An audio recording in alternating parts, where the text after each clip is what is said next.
experience that I had. It was kind of like a dream, but it felt real, where aliens came into my house and asked me where I had gotten a big black cube that was sitting on my dining room table. I didn't know what it was or where it came from, and I told them that, and they said that I had wished for it when I was younger. And they mentioned a song that I used to sing from my favorite Disney movie.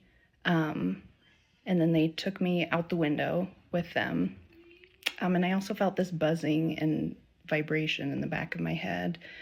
I was just wondering if you could give me any information on that, or if you knew. I'm really curious as to what the black box was, because they said I wished for it, and I'm not really sure. I'm trying to figure out what it is, so thank you. It is the truth about your being and your connection to them and your participation in the hybridization agenda. It was put into the black box so that it would open at the time when it was important for you to remember. It was hidden away until such time as it is important for you to remember your participation in the hybridization agenda. And what you experienced was a memory, not a dream. The buzzing is the effect of transitioning to a different vibrational reality. That's how your body interprets the change in frequency from one reality to another. It's not uncommon for people to experience that in having encounters that shift you to a different reality. It is often accompanied by a vibrational sound. Hello, Bashar. Good day, good day. Bashar, I feel like the language as we use it here has no adequate words to express how grateful I am for this opportunity of this exchange. And I would just like to say, with the words that I do have, thank you so much to you, to Darrell, and all the people behind the scenes who make this production and make this interaction possible. It is our passion and our pleasure to do so, and it is our deep appreciation for the co-creation of this interaction to you. Thank you. So I knew that I have just very little time with you today, and I was wondering, if synchronicity will show me what kind of questions I should ask. And then yesterday, I saw a huge Dalmatian dog in front of my house, which is quite rare because it's not a dog race that is common here where I live. And I thought, okay, now I got the clue. And the reason why I won this raffle was a dream. I dreamt about the baby that was dressed in a blue overall. It looked to me like a few months old, but it said something that was so funny that my husband and I laughed really, this heartfelt laugh that you don't get often. And I asked it, how come you're so eloquent and so small? And he said something that I can't remember. And then I said, how old are you? And he said, 13 years. And I thought, how come he's so small? This can't be. When I woke up, I thought, wait a minute, this speech pattern that the baby had, this is Bashar, or his people talk like that. I remembered a study that was done with Darrell where they studied the content of the information that he was giving when he's channeling you. And I thought, okay, that has to do something with Bashar, this whole dream. And I thought, okay, what happened 13 years ago? I have no idea. And then I looked back at my dreams and I realized that 14 months ago, I had another dream where I was in a blue tube, again, this same blue, this eclectic blue, and I was talking with an ET. And this tube was like a frequency protector. So I was safe from the frequency that the ET was emitting, and we were so able to have a conversation. But I was still in this blue-black tube. And we were talking about Croatia or Dalmatia, hence the dog, Yes. who I thought is the sign that I should be talking about that. And because I was clearly agitated in the dream, but in a positive sense during the dream, my husband woke me up because he was thinking I'm struggling. And then I lost the conversation and I was thinking, oh no, the ETs will think I'm so rude. I just disappeared without saying goodbye or something. And I have no idea what was spoken about, but I know it was about Dalmatian. So All maybe right. you can shed some light on Well, that. first and foremost, do you remember what the child said that had you laughing? No, unfortunately not. All right. Remember that you are part of the hybridization program. You understand this? I understand it since the 25th of March this year. All right. Well, the child was a hybrid child. It wasn't me. It is a hybrid child that is connected to you. Okay. So, yes, Does my husband also have hybrid children? you both do, yes. Your genetics have been used, both of you, in the hybridization program.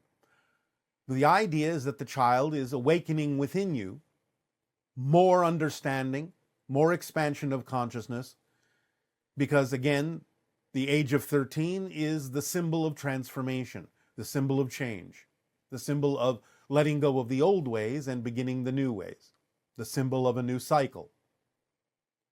So in that transformation, you are awakening to your participation, to the realization of your participation in the hybridization program. And this can carry you forward as an energy, as a momentum, into further exploration and further understanding of the role you can play in your area in helping with the awakening by being a living example of following the formula, following your passions, living your joys, living your dreams, acting through them in a way that allows others to see that they can do so as well. Do you understand? I do. I do.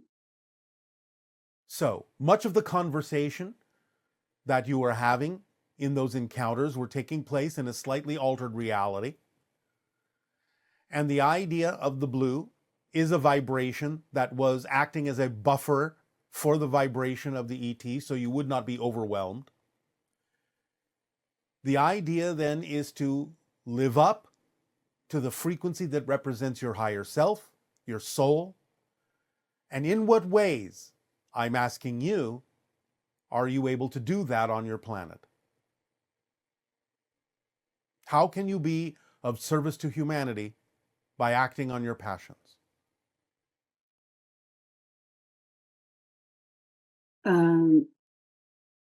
I think by what comes to mind, the first thing that comes to mind is that I used to be working as a counselor, Yes.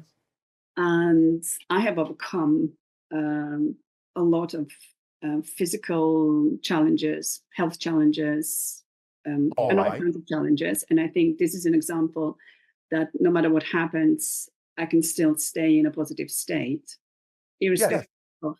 You can transform. You can transform whatever it is and turn it into a lesson that expands your soul. Yes. So yes. why is it that you used to be a counselor? Because right now I'm a student again. I'm studying meditation. I want to become a meditation teacher. All right. And so this is exciting to you, yes? no. Not 100%. Not 100%. I have to tell you, since I was informed that I want this interaction with you, I had another dream that really turned my life upside down.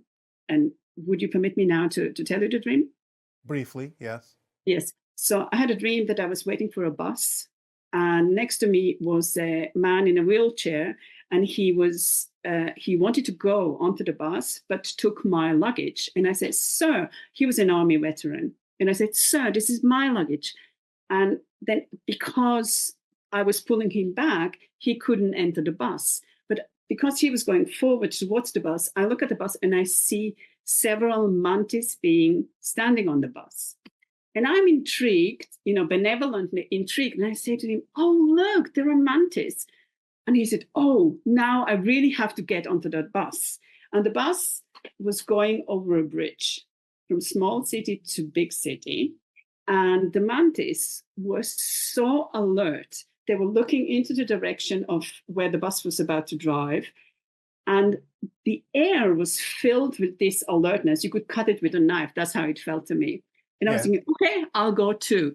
And then when I woke up, I asked my husband, what do you know about the mantis? And he said, not much. And I said, I know nothing. I've heard the word, but I knew nothing. And then I started researching. And since then, I'm still grappling to fit it all together. All right. I read that they're connected with the Sasani. And I was thinking, they are connected to the hybridization program. They are the overseers. Exactly. If somebody had asked me just 3 weeks ago, do you want to learn more about the mantis? I would have politely said, no, thank you, because I thought I'm not interested at all in anything insect.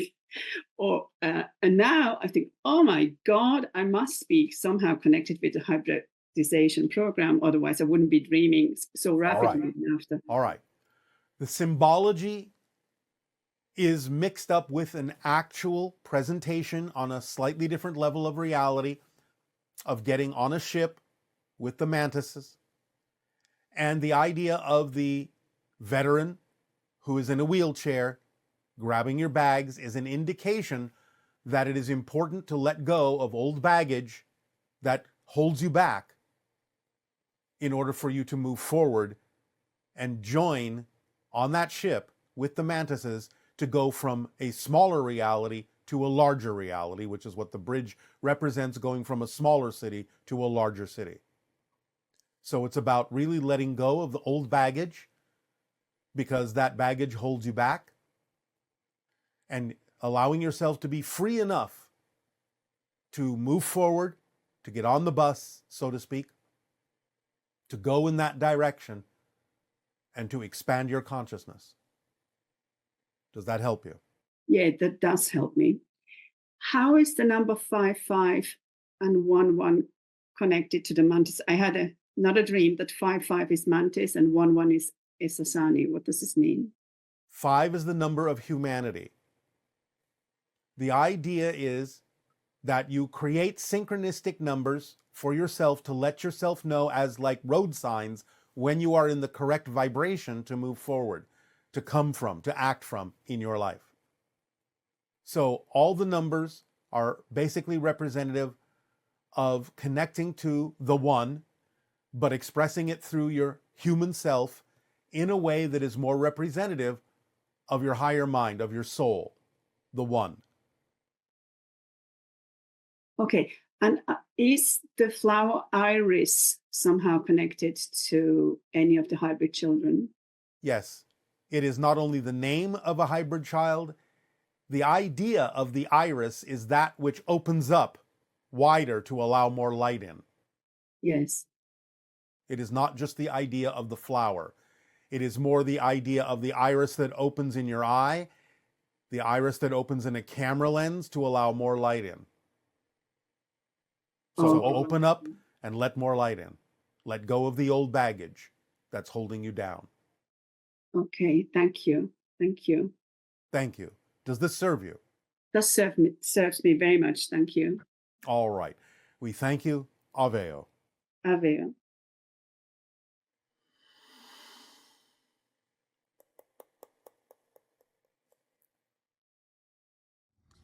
Hey Bashar, this is your friend Teresa. Back in 1995, someone asked you about a race that he was calling the unseen ethereals because of their very pleasant ethereal aspect, as opposed to the fearful experience he was having with the grays. You told him that that was a race you would call the founders, and that he was experiencing only one part of their nature, only the ethereal part of their nature, and that there was much more to them. And I'm wondering if you could talk more about the founders now. Have things changed enough since 1995 that you can give us more information on the founders? Thanks, Bashar. No. However, there may be more about that group that will be presented